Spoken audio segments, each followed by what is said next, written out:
Então, assim como estamos, vamos fazer uma oração para nós iniciarmos. Santo Deus, eterno Pai, Senhor, alguns de nós estamos cansados, exaustos, pode ser que alguém aqui viajou para vir para cá hoje, mas por favor, ó Deus, nos fortalece através do Teu Santo Espírito, ó Pai. Elucida a nossa mente para que nós venhamos aprender como estudar a Bíblia de uma forma saudável, clara, um método verdadeiro, honesto, de discípulos, ó Deus, que querem aprender, não para se orgulhar, mas para ensinar, e assim como o nosso Mestre, levar salvação às outras pessoas, ó Deus. Em nome de Jesus, ó Pai, nos capacite, esteja com cada um aqui presente, com cada família representada, em nome de Jesus Cristo, oramos e lhe agradecemos. Amém. Então vamos lá. Oséias, capítulo 4, versículo 6, diz assim, peço que você abra a Bíblia. Esse título, ele tem,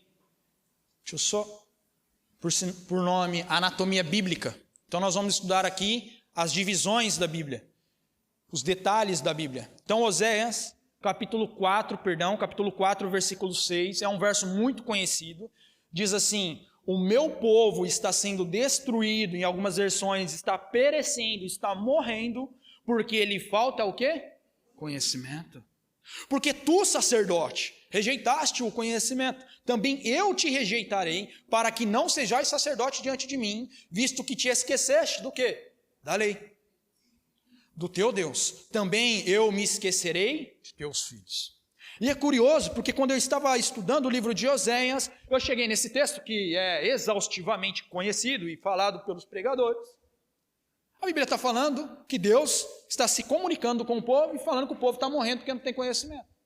Só que, abra agora no capítulo 8 do mesmo livro de Oséias, o verso de número 2. Capítulo 8 de Oséias, o verso é o de número 2. Nós vamos ler do 1 ao 3, mas diz assim: emboca a trombeta, ele vem como a águia contra a casa do Senhor, porque transgridem a minha aliança e se rebelaram contra a minha lei. A mim me invoca nosso Deus, nós Israel. O que está dizendo ali? Te conhecemos. Israel rejeitou o bem, o inimigo o perseguirá. E aí veio a pergunta. Deus está falando que Israel não tem conhecimento, mas Israel está falando que conhece a Deus. Quem está certo e quem está errado? Essa é fácil. Quem está certo? Deus. Deus está falando que eles não têm conhecimento. E eles estão falando, não, nós temos conhecimento. Nós, Israel, te conhecemos. Você vai estudar até no comentário bíblico adventista, fala assim, não, eles acreditavam, né? Que conheciam a Deus, mas no fundo, não conheciam. Isso acontece conosco. Às vezes nós acreditamos que a gente conhece a Deus, conhece a palavra de Deus, mas não. Isso foi uma prova aqui em uma das questões que eu já levantei aqui. Quantas doutrinas na igreja? Uns falaram 6, outros falaram 28. Foi isso que nós aprendemos aqui. Então são 6 doutrinas e 28 crenças. Só que não é o que eu falei, quantas doutrinas? Eu sei que são termos bem próximos ali. Alguns usam ele intercambiavelmente, mas ele tem sua postura dentro da doutrina da igreja, dentro da fundação da igreja.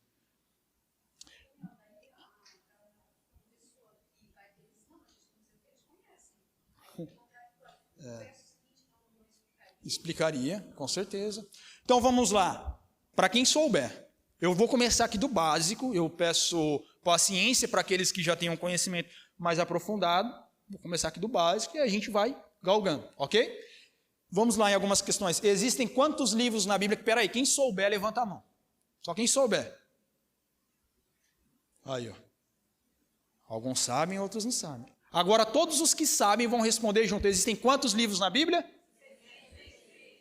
Agora, quem não sabe aprendeu, sim ou não? Então, ok. Vamos lá, 66 livros. Parabéns, louvado seja Deus. A Bíblia, ela é dividida em 2 grandes partes. Quais são elas? Novo Testamento. Isso daqui está fácil. Agora vamos apertar mais um pouquinho. Quantos livros contém em cada testamento? Peraí, vamos lá. No Antigo Testamento, Quem souber, levanta a mão. Aí. Tem quantos no Antigo Testamento? 39. Acertaram. Ok? 39 no Antigo. Então vamos agora para o Novo Testamento. Quem souber, fala. Então, tem quantos livros no Novo Testamento? 27. E agora é que eu não consegui a caneta aqui. Mas quando a gente passa esse exercício, sabe o que eu faço? Eu pergunto para as pessoas assim. Agora nós vamos falar livro por livro da Bíblia inteira. Começar em Gênesis. Depois vem qual? Êxodo. Depois? E depois?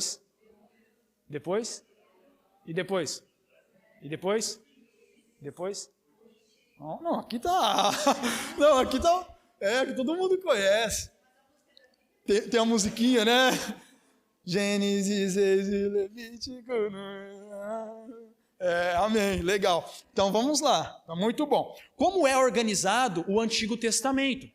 Existem várias formas de você organizar o Antigo Testamento. Mas por questão didática, e agora vai ser necessário que você use a sua Bíblia física, que inclusive eu vou dar algumas orientações para nós fazermos anotações na Bíblia, para que da forma quando a gente abrir a Bíblia, eu vou me identificar. Eu vou saber onde eu estou andando. Eu vou saber que texto, que terreno eu estou pisando. Ok? Então nós vamos avançar. Então primeiro, depois eu vou mostrar uma forma, é uma opção, queridos. A Bíblia, para nós estudarmos ela, não tem um método assim, não.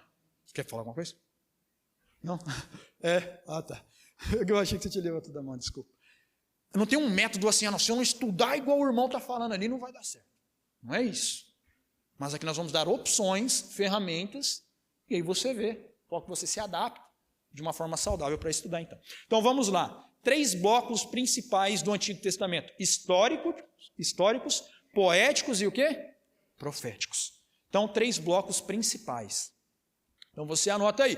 Nós já vimos aqui que a Bíblia ela tem 66 livros, ela tem o Antigo e o Novo Testamento, no Antigo 39 e no Novo 27. E aí o Antigo, então, ele vai estar dividido em 3 blocos. Daniel, mas tem outras coisas. Não, vamos começar por aqui, pelo mais fácil. 3 blocos principais, então. Históricos, poéticos e proféticos. Então vamos lá, os históricos que nós colocamos aqui como história de Israel. Claro que em outros vão ter história também de Israel, mas por questões pedagógicas, educacionais, nós vamos dividir assim. E eu já vou explicar. Você sabia que a Bíblia ela tem algo chamado índice? Sabem? Sim. E às vezes a gente nem usa o índice, ou não é? Esse índice aí, rapaz, é só para quem está começando mesmo, que vai lá e olha, fala, mas para que colocar esse negócio aqui? E a gente vai aprender a usar o índice de uma forma bem didática. Então, nós temos esses que são os históricos, e depois nós vamos ter os poéticos, que eles são ali de Jó a Cantares, e nós vamos ter também os proféticos. Quais são os proféticos? Os proféticos são ali tanto os profetas maiores e os menores. Mas os proféticos seriam todos esses. Embora, claro, portanto, todavia, né, que outros homens foram profetas antes desses. Então essas são as 3 formas de nós estarmos dividindo básico. Então vou perguntar para vocês, quais são as 3 formas de nós dividirmos o Antigo Testamento? Qual é a primeira? Depois? Queridos, eu não estou aqui questionando a inteligência de vocês, não é isso? Mas a repetição faz com que nós memorizemos de forma mais fácil, sim ou não? Sim. Então, históricos, poéticos e proféticos. Ok, subdivisões no Antigo Testamento. Nós vamos ter 2 só. Tá fácil. Subdivisões. Quais são elas? Eu vou colocar aqui já. Então, aqui você tem os históricos. Você tem o Pentateuco, ali a Torá e etc. E depois os livros da história de Israel. É óbvio que começa antes, né? Ali, os livros da história de Israel. E agora eu quero que você abra a sua Bíblia no seu índice. O índice da sua Bíblia. Abre aí. Abre o índice da sua Bíblia, em nome de Jesus. Estão vendo ali? Então, o que eu fiz? Eu fiz ali um colchetes ali, coloquei Torá, Lei, Pentateuco, os 5 primeiros. Todos eles ali, de Esther para cima, eu fiz uma linha direta, falando que eles são o quê? Os históricos. Que ele conta a história de Israel, os juízes, os reis e etc. E ali, então, há uma divisão. E embaixo, os poéticos. Então, quando você abrir o índice da sua Bíblia, e esse daqui, queridos, não é algo que, não, eu vi na televisão, não, eu coloquei na minha Bíblia mesmo. Então, é assim que a gente estuda. Então, nós vamos mapeando a Bíblia. É uma forma de você olhar e falar, opa, aqui é um texto da história de Israel, aqui de Davi, etc. Embora Daniel também mas por questão didática. Então, você tem essa forma de fazer essa anotação. Se todos fizeram, eu vou avançar. Posso avançar? Tem alguém que está anotando, irmão? Tá ok. Não tem pressa, não.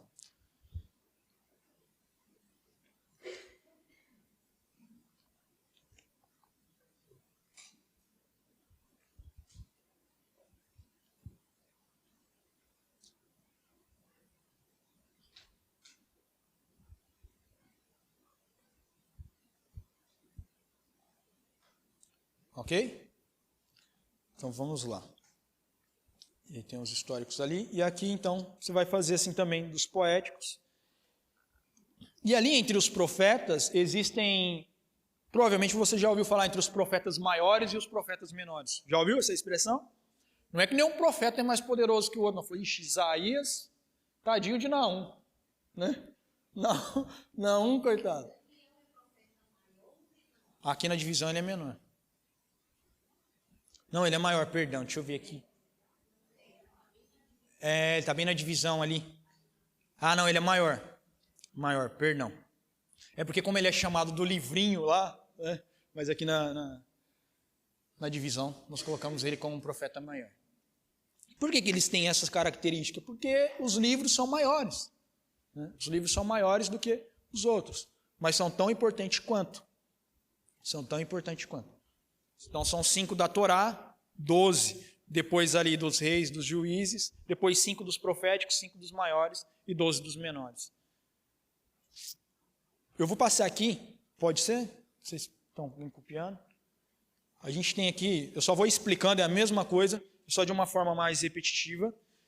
Então, quando você ouve a expressão Pentateuco, Torá, a lei de Moisés, está falando de quais livros? Dos 5? 5 primeiros livros.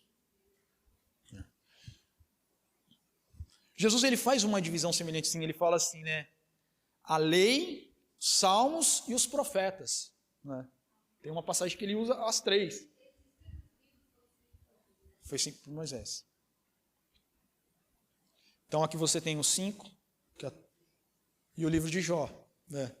O livro de Jó também. Então aqui você tem a história de Israel, né? Os 12 livros. Este grupo de livros é composto por 12 livros que relatam toda a história de Israel. Na verdade, eu coloquei toda, mas tem mais lá de Daniel e etc. Que é uma parte histórica também, com certeza. Mas podem copiar, irmãos. Ok? Então vamos avançar. Aqui, então, é os poéticos, por conta da estrutura, né, da narrativa ali. São cânticos, salmos, prosa, tem todo esse processo, a gente vai entrar um pouquinho nisso. E uma dessas formas, quero trazer para os irmãos de forma bem prática, assim. Uma aplicação bem prática. Vocês podem falar, Daniel, volta lá, não tem problema não. Tá bom? Não tem problema. Se alguém perdeu alguma coisa, vou avançar aqui. Então, os profetas maiores, Isaías, Jeremias, Lamentações, Ezequiel e Daniel. Então, você com o índice dessa forma, vai lhe ajudar. Vou avançar aqui mais um pouquinho. Nós vamos chegar no Novo Testamento. Ok? O Novo Testamento ele vai seguir praticamente do mesmo jeito. Então você tem aqui 4 blocos principais no Novo Testamento: os evangelhos, o histórico, e as epístolas e o profético. Os evangélicos quais são? Ok. Perfeito. Mateus, Marcos, Lucas e João. Que são a história de Jesus também, né? São livros biográficos, mas ele é conhecido como os evangelhos. Tinha alguém copiando? Desculpa.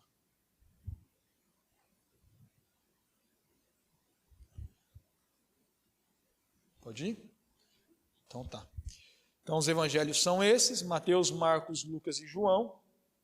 Alguns vão trazer alguns detalhes sobre algumas pessoas estudiosas, né, que no livro de Mateus, por exemplo, Jesus ele é apresentado como um rei ali do Sermão do Monte. No livro de Marcos como um servo. Isso é uma aplicação porque é o livro dos milagres. É o livro onde mais tem milagre, é o livro de Marcos. Ou de maneira mais intensa, falando da biografia de Jesus. Não o que mais tem, mas de uma forma mais intensa. É relatado muitos milagres. O livro de Lucas já vai falar é o rei, o servo, o Deus homem, né? Da humanidade de Cristo ali, ele chora lágrimas de sangue, etc. E também da divindade de Jesus no livro de João. Aí você tem o verbo se fez carne e habitou entre nós. Então são essas as divisões. Nas epístolas, queridos, não só você tem aqui os evangelhos, o livro histórico é o livro de Atos, que inclusive tem um autor da nossa igreja chamado Dennis Smith. Ele tem um livro chamado Batismo do Espírito Santo. É um livro interessantíssimo da Casa Publicadora. E ali ele fala que o livro Atos dos Apóstolos deveria chamar Atos do Espírito, né? Porque ali é tudo do Espírito Santo. Inclusive é um livro que eu gosto bastante. Inclusive, até peço que os irmãos orem. Eu falei para um amigo hoje, houve algumas sugestões para o próximo de UIC, e uma delas foi sobre o Espírito Santo. Okay? Amém? Então, assim, inclusive eu ali conversando com a minha esposa, sugeri, então em votação. Eu acredito que é um tema muito importante para nós, né? Muito necessário, porque sem o Espírito, queridos, nós não somos nada. Então, vamos avançar? E aí você tem as epístolas. Entre as epístolas, você tem duas classificações, nós vamos ler. As epístolas nós temos as de Paulo e as outras epístolas de Tiago, Pedro, João. Há uma diferença técnica, tem alguns que a epístola ela é para uma comunidade e a carta seria para uma pessoa. Tem pessoa que fala carta, epístola, isso não é tão importante. Mas, por exemplo, a carta foi para Timóteo, a epístola aos Hebreus. Entendeu a diferença? Então, uma diferencinha técnica, mas a gente pode usar os termos intercambiavelmente, não tem problema. E aí você são um total de 21 cartas, sendo 14 escritas pelo apóstolo Paulo, e as outras 7 escritas por autores diversos. E aí aqui você tem o último, que é do Apocalipse. Daniel, há subdivisão no Novo Testamento, igual no Antigo Testamento? Há uma só, entre as epístolas. Tem as epístolas de Paulo, as epístolas paulinas, e a outra são as epístolas gerais, que é de Pedro, Judas. Então eu vou fazer aqui essa divisão. Então vamos lá, a subdivisão é essa. As epístolas de Paulo são 14. Enquanto eu montava, né, esse conteúdo, eu não sabia que a gente ia estudar a epístola aos Hebreus, que a gente já está na época da epístola aos Hebreus. E destas epístolas, uma que é muito questionada é a questão da epístola aos Hebreus. Eu só vou deixar aqui também para você ver como que eu anotei o Novo Testamento, se você quiser fazer assim, com uma forma mais didática. Você tem os evangelhos, histórico, o livro de Atos, inclusive eu uso cores diferentes, não sei se você percebeu. Porque, não, livro histórico, tal, as epístolas paulinas, e ali, epístolas gerais e o profético. Quero ressaltar uma coisa. Tem livros, grande parte deles, que fala de profecia também, fala de história junto. Só que uma questão educacional, como eu citei aqui. E aí você tem aqui as epístolas paulinas. Das epístolas paulinas, a epístola aos Hebreus, ela é questionada se ela é de Paulo ou não. Há várias posições de que não é de Paulo, é de Apolo, é de alguma outra pessoa. Por quê?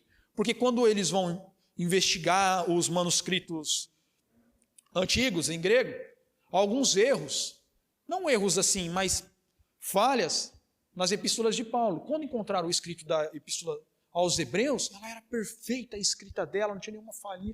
Então falaram assim, não, Paulo não poderia ser esse escritor. E aí, foi Paulo ou não foi? Foi Paulo.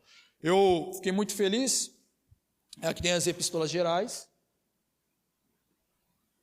Para quem tiver dúvidas sobre esse assunto, nós, como adventistas, é algo muito fácil de resolver. Eu separei aqui somente 10 citações do espírito de profecia falando que foi Paulo. Eu acredito que é o suficiente, sim ou não? Se alguém precisar de mais, fiquem à vontade, tem muito mais. Então, a primeira, ela vai dizer em Mensagens Escolhidas, mas Paulo escreve. Tem uma posição de que Paulo ele usou não, né? Uma pessoa, ele tinha um escriba para ele, e aí Paulo falou, e o escriba foi, então, fazendo. Tudo bem, mas Ellen White diz, mas Paulo escreve. Um outro texto, Paulo escreveu, havendo Deus outrora falado muitas vezes, e de muitas maneiras, e etc., ela vai citar Hebreus 1:1. Um terceiro texto, ela diz, Paulo escreve também, está este dia com Deus. Mais um quarto. Paulo em sua o quê? Epístolas. A epístola aos Hebreus, ela era de quem? De Paulo. Está dizendo aqui. Paulo em sua epístola. Mais uma. Em sua epístola aos Hebreus, Paulo escreve. Uma sexta, é exaustivo. Paulo na epístola aos Hebreus. Paulo em sua carta aos Hebreus. Ela também usou ali o termo. O apóstolo Paulo na epístola aos Hebreus. E um outro aqui. Paulo em sua epístola aos Hebreus escreve. E por final, e o apóstolo Paulo em sua epístola aos Hebreus declara. Tá bom?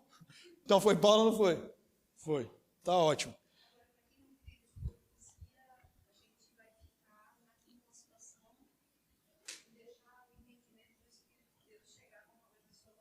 Sim, a gente não vai separar, falar, você é um herege, você não crê no Paulo, tal. O pastor quiser dar uma conta. Pode.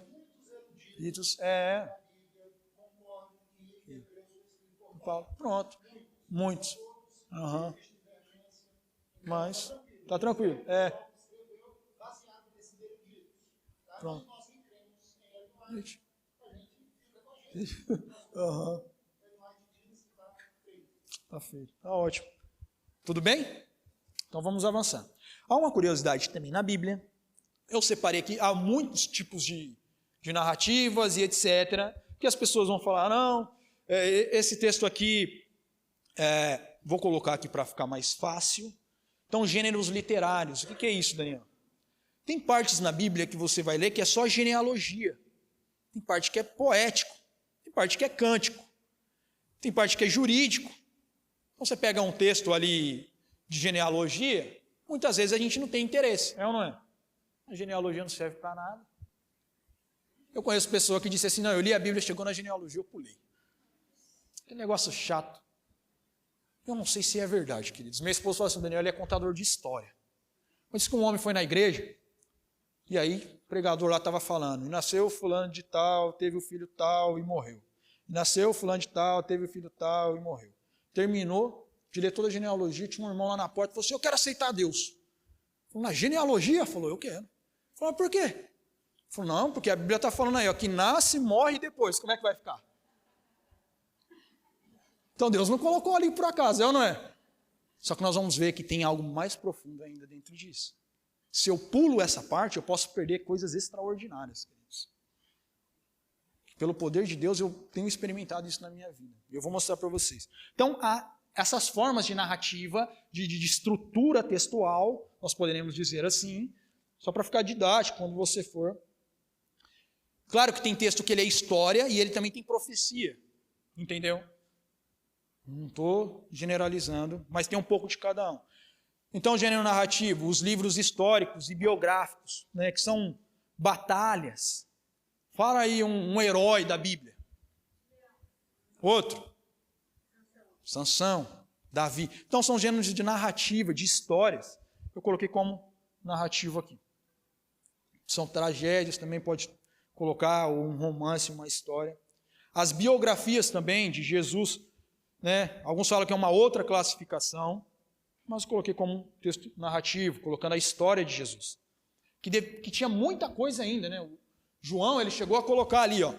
Há, porém, muitas outras coisas que Jesus fez. E que se fossem escritas uma por uma, creio que o mundo não poderia conter os livros A gente vai conhecer essas histórias no céu, amém? Em nome de Jesus. Então você tem a genealogia, que eu estava comentando com vocês aqui. Você fala, Daniel, mas genealogia não... Você contou essa história aí. Já ouviram falar da oração de Jabes? Quem já ouviu falar? Já ouviu, né? A oração de Jabes, ela está no meio de uma genealogia. Coloquei aqui para a gente ver, ó.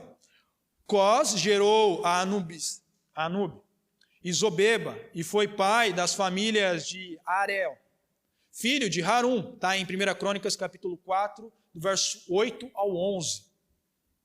Foi Jabes, está falando ali, pai de não sei quem, mas diz assim, ó, no meio da genealogia, foi Jabes mais ilustre do que seus?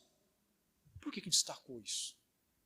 Está falando todo mundo ali. Então, se eu sou aquela pessoa que pulou a genealogia, eu posso perder, posso ou não posso?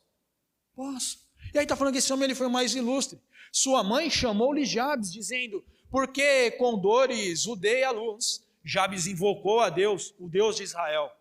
Ó, tomara que me abençoe e me alargues as fronteiras, que seja comigo a tua mão e me preserves do mal, de modo que não me sobrevenha a aflição. E Deus lhe concedeu o que lhe tinha pedido. Aí continua. Quelube, irmão de Suá, gerou a Meier, este é o pai de... E vai embora. E aí uma vez eu vi uma pregação de um pastor chamado Valdecir de Lima, que é sobre a oração de Jabes. E aí ele fez uma pregação inteira sobre a oração de Jabes, eu vi lá na internet, e ele destacou, ele disse assim, Jabes ele orou para que Deus alargasse as fronteiras dele, para que ele avançasse. Ore para que Deus te dê a possibilidade de pregar o evangelho para várias pessoas, em vários lugares. Falei, eu vou orar. E em nome de Jesus, tenho experimentado isso aqui e agora com vocês. Amém? Então não está aí por acaso, queridos. Não está. Deus colocou na Bíblia, nós temos que ler. Amém? Leia a genealogia também. Porque talvez tenha um irmão lá, falou, morreu, tal. Lembra da história? Vou aceitar Jesus.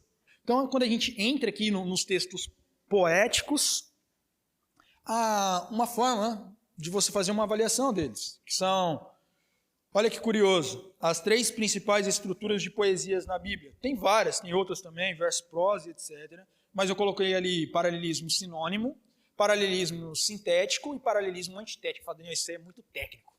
Não estou pegando. Então nós vamos na prática. Abra sua Bíblia no livro de Salmos, capítulo 71. Salmos 71, verso 9. Salmos 71, verso 9. Espera rapidinho, só para sair lá no vídeo. Tem que perguntar aqui, irmã, e aí ela vai descobrir. Ah, tá certo. Então, nessa situação de que os escribas e sacerdotes questionaram que Jesus não tinha, não era da família do rei Davi, né? Portanto, ele não teria condição de ser o profeta, o ungido de Deus, né? Porque de Galileia não viria nada de bom. Essa foi a questão, né? Mas esqueceram então que José fez o licenciamento da sua família na cidade de Davi? Então, eu não vou responder exatamente essa pergunta, mas voltando ao que eu estava falando, eu tenho um amigo judeu e eles não só acreditam na Torá e nos livros, nos outros livros lá do Antigo Testamento, mas eles também têm um livro chamado Talmud, que é um livro passado de geração em geração, e lá, nesse livro, Talmud, eles têm uma história falando que, na verdade, Maria era uma prostituta e ela se casou com um romano. Então, eles distorcem completamente a história, né? E é por isso que muitos judeus também não conseguem ver. Esse meu amigo judeu, ele era católico antes. Então, para ele falar isso, é uma coisa bem, né, séria.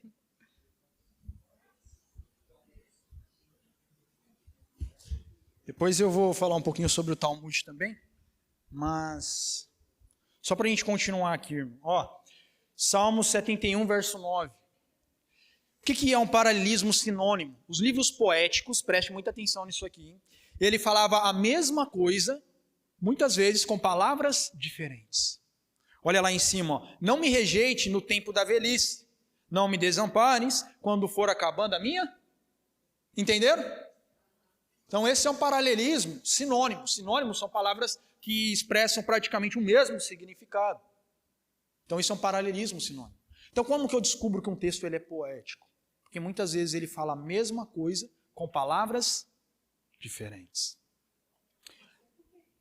Sim, ele quer dar uma ênfase naquilo, né? Ele quer repetir aquilo. A poesia hebraica ela não é como a nossa poesia. Na nossa poesia a gente conta bastante a combinação das palavras. Que nem eu vou dizer um trecho de um poema que eu escrevi. Árvores frondosas, colinas e planícies, no país das maravilhas, no céu, não haverá perdidos como Alice. Todos sabiam o caminho, e o caminho Jesus os conhecia. Alguns se desviaram, mas a porta estreita nunca ficou vazia. Amém? Então é só um trecho. Então o que conta para nós na poesia é o ritmo, é a harmonia, é dessa forma. Para eles não. Para eles era o significado. Então eles repetiam a mesma coisa. Então quando eu leio os Salmos, eu encontro bastante disso. Por isso que ele é classificado como um livro poético. Ok? Então nós vamos avançar. O Salmo 51 é um clássico, né? Lava-me com o isopo e ficarei puro. Lava-me e ficarei mais branco do que a neve. Vocês conseguem enxergar isso no texto? Está vendo lá? Não me rejeites, não me desampares. No tempo da velhice, quando se for acabando a minha força. Legal, né? Muito curioso isso. E aí embaixo também, lava-me com isopo, lava-me, ficarei puro e ficarei mais branco do que a neve. Então você vê, ele está usando as mesmas, a intenção é a mesma, mas a palavra ela é diferente. Ok? Então tem 3 tipos de paralelismos principais, outros vão desenvolver mais. Qual que é o paralelismo? Esse é o sinônimo, esse é o sintético. Perdão, é o paralelismo sinônimo aquele, né? Esse é o sintético. Quando uma ideia é dada e o próximo pensamento completa a ideia primária. Então ele dá uma ideia, a próxima sentença vai então completar. Deus é nosso refúgio e fortaleza, socorro bem presente na angústia. Então perto está o Senhor de todos os que o invocam, de todos os que o invocam em verdade. O meu semelhante ao outro, mas esse é o sintético. Então ele completa. Mais um outro, deixa eu colocar aqui, que é o antitético. O que é isso? Ele fala a mesma coisa com palavras diferentes, o outro completa, e o antitético é o contrário. Ele fala uma frase e embaixo ele fala algo ao contrário. Uns confiam em carros e outros em cavalos, mas nós faremos menção do nome do Senhor nosso Deus. Está vendo? Então a primeira sentença, ela está falando, tem gente que confia em carro, em cavalo, em armamento, em tecnologia, em filosofia. Nós confiamos na palavra de Deus. Nós confiamos na manifestação do céu aqui na terra, nos anjos do Senhor, que estão nos apoiando também. Queridos, nós estamos em vantagem. Sabia disso? Do céu caiu quantos anjos? Um terço, não foi? Sobrou 2/3. Estamos na frente ou não? 2/3. Nós temos a Bíblia, a palavra de Deus. Temos os anjos, o Pai, o Filho e o Espírito Santo, tudo a nosso favor. Temos os irmãos aqui também. Amém? Ajudemos uns aos outros. Então deixa eu avançar aqui. Então são esses. Você fala, Daniel, mas isso é importante para mim quando eu for estudar a Bíblia? Um livro de profecia, por exemplo. A gente não vai estudar profecia aqui, mas Se você abre a Bíblia no livro de Apocalipse, no capítulo 18, no verso 2, olha que interessante o que o texto está dizendo. E clamou fortemente com grande voz, dizendo, caiu a grande Babilônia e se tornou morada de demônios, e covil de todo espírito imundo, e esconderijo de toda ave imunda e odiável. Há um paralelismo aqui. Não estou enxergando aí. Então, nós vamos enxergar aqui em nome de Jesus. Vamos lá? Vamos lá. Paralelismo. Morada, covil ou esconderijo, demônio, espírito imundo, ave imunda aí. Está vendo lá? Morada, covil, né? E ali do outro lado, demônios, espírito imundo, ave imunda e o diabo. Então, quando eu tenho esse tipo de pensamento antecipado, eu vou lendo a profecia, falou para ele estar repetindo a mesma coisa aqui. Tá ou não tá? Simples assim. Então, eu sei que é um pouco, para alguns pode ser uma novidade. Um outro tipo de texto que você encontra na Bíblia, a gente está falando aqui de gêneros literários. Você tem os hinos e cânticos. Tem texto na Bíblia que são hinos, são cânticos, são louvores. Jesus, ele cantava, sim ou não? Qual o livro que ele cantava? Salmos. E a gente tem que cantar a palavra de Deus. Aqui tem muitos teólogos entendem o que são. São livros, a própria Bíblia diz, né, em Efésios capítulo 5, versos 18 e 19, falando entre vós em salmos e hinos e cânticos espirituais. A palavra de Cristo em Colossenses habite em vós abundantemente, em toda a sabedoria ensinando-vos e admoestando-vos uns aos outros com salmos, hinos e cânticos espirituais. Tem cânticos que são espirituais, que alcançam o nosso coração. Mas tem músicas com ritmos diferentes, que faz a gente ficar pensando na vida. É ou não é?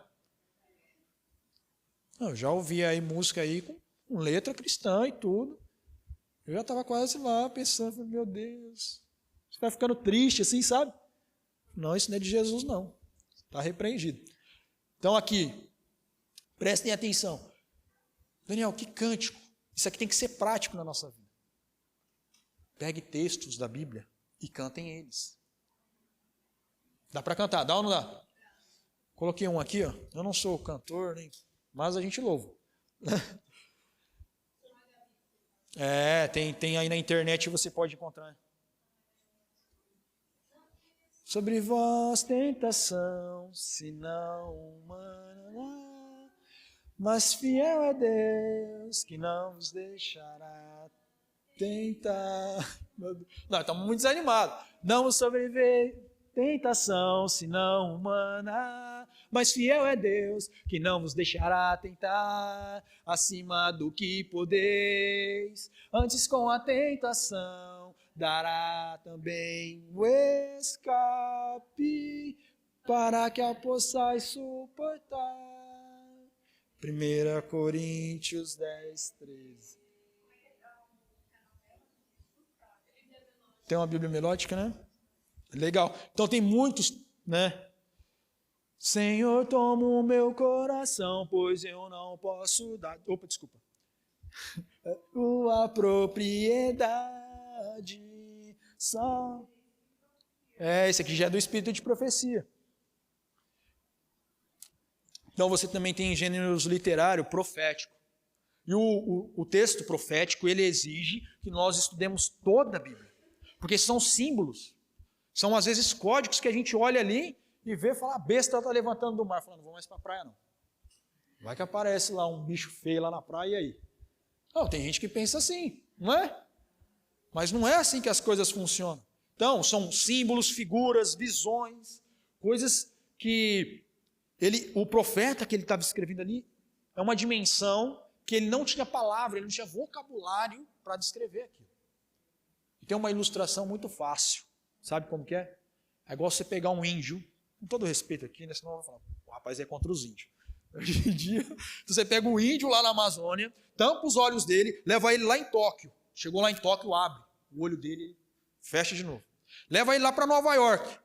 Ele olhou, fecha de novo. Pega ele de novo, traz para a cidade de São Paulo. E olha, fecha o olho dele de novo, leva ele lá para a Amazônia. Fala assim, o que você viu lá? Falou, rapaz, eu vi uma cobra de ferro correndo no meio da cidade assim, ó. O que é isso? É o metrô, o trem. Aí tinha um avião, ele não batia as asas, e ele era grande, assim, duro, e ele voava. Era um pássaro. Então ele vai usar o vocabulário dele para descrever coisas inefáveis. É ou não é?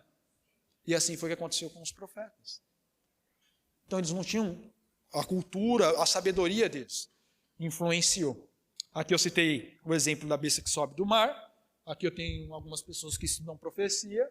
E mar na profecia significa o quê? Aonde está isso na Bíblia? Tem Daniel também. E tem Apocalipse também. Então você tem lá, ó. E disse-me águas que vistes, onde está assentada a prostituição, povos e multidões e nações e em línguas. A besta é um bicho que vai sair lá na praia lá? Não. A besta, o animal, ele é um rei, são reis ou reino. É o que a Bíblia fala. Então é necessário uma compreensão de toda a Bíblia. Senão a gente vai tirar a conclusão da nossa cabeça. Queridos, nosso horário já está estourado aqui. Só vou avançar mais um pouquinho. Aí você tem jurídico, que é os livros de Levítico. E você tem mais um que é o sapiencial, que são livros mais filosóficos, vamos colocar assim. Salomão, por exemplo. Provérbios, Eclesiastes e o epistolar. Daniel, por que é importante nós lermos a Bíblia? Olha esse texto aqui, do Espírito de Profecia. Gosto muito desse texto. O pregador citou lá, mas ele não falou o livro. Eu falei, eu vou achar. Pesquisei e achei. É esse aqui, ó. Uma única frase da Escritura é de muito mais valor que 10.000 ideias e argumentos humanos. Quantas frases da Escritura tem dentro da sua cabeça? Se eu perguntar aqui, 10 atores de Hollywood, a gente responde fácil. 10 jogadores de futebol, a gente responde fácil. Não é? Músicos do mundo. Eu sei que existe uma cultura que não tem como a gente não ser influenciado por. Falando, Daniel, tem coisa que. Quantos aqui já ouviu sobre um jovem que se chama Neymar? Todo mundo. O problema é que essa cultura ela não pode me influenciar, é ou não é? Olha a linguagem que eles usam. Os ídolos. Qual é o seu ídolo no futebol? Nenhum. E uma outra para a gente terminar. Tudo no mundo religioso deve ser testado. Por quem? Pelas Escrituras. Tem que ser testado, tem que ser provado pelas Escrituras. O Espírito não vai falar algo que está contra o que ele mesmo inspirou as pessoas a escreverem. Seria contra a história. Por isso tem que conhecer. Então, eu sei que é um pouco rápido, mas deu para a gente entender as divisões da Bíblia, ok? E também os gêneros literários, os tipos de texto que nós temos.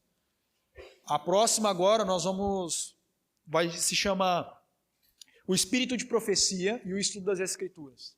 O que Deus, através de Ellen White, escreveu da forma para que nós estudemos a Bíblia. Qual que foi o modo que ela falou? Ela deu muitos detalhes para a gente estudar a Bíblia. Os métodos também, né? Muitos métodos. Então vamos ter um intervalo agora, 5 minutos. Na volta a gente ora e continua.